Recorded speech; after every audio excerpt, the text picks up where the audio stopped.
What if I told you that some of the richest farmers in America aren't actually making most of their money from crops? Yeah, sounds kind of crazy, right?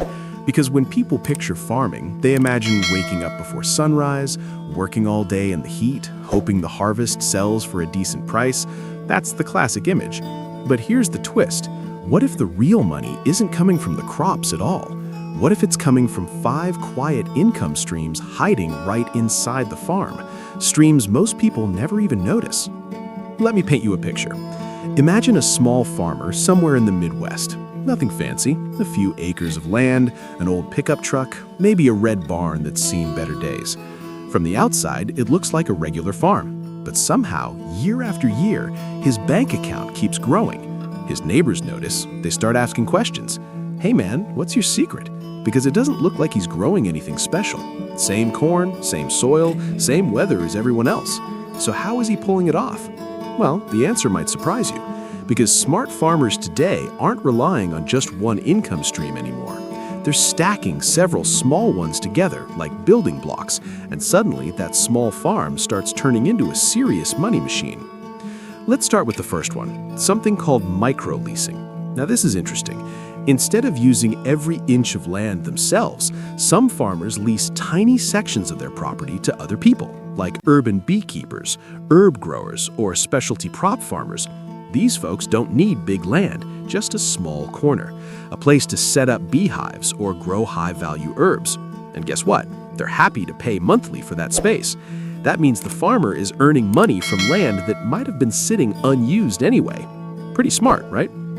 Now here's the second income stream, and that one feels almost futuristic. Some farmers are getting into what people call the sunlight hustle, basically renting small areas of their farm for solar panel racks. But here's the clever part. They still grow crops underneath the panels, so the same piece of land is producing food and electricity at the same time. Double income, same land, no extra acreage needed. That's what I call working smarter. Now, the third income stream is something that would have sounded ridiculous 10 years ago.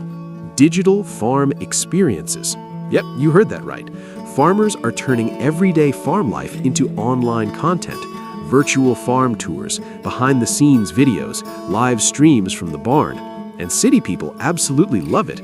Folks who've never stepped on a farm are fascinated by the lifestyle. They want to see how animals are raised, how crops grow, what real farm mornings look like, and they'll actually pay for that experience online. Crazy? Maybe, but it's happening.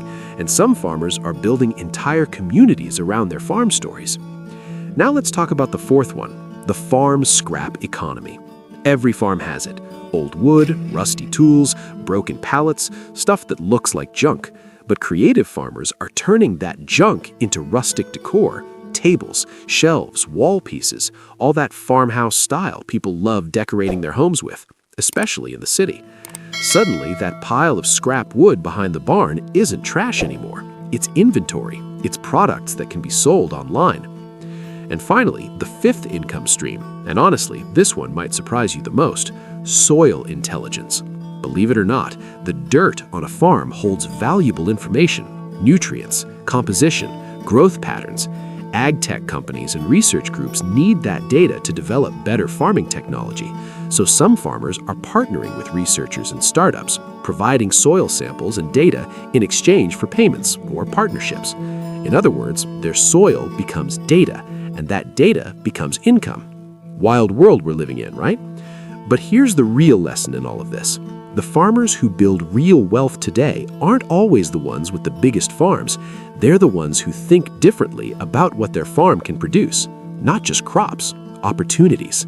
One income stream turns into two turns into 3, and before long, that small farm is generating money from places nobody expected. It changes the whole game. And honestly, it makes you look at farming in a completely different way. So now I've got a question for you. If you owned even a small piece of farmland tomorrow, which one of these income streams would you try first? Drop your answer in the comments. I'd love to hear your ideas. And if you know someone who still believes farming is only about planting seeds and waiting for harvest, share this video with them, because the real secret to farm wealth might already be sitting right under their boots.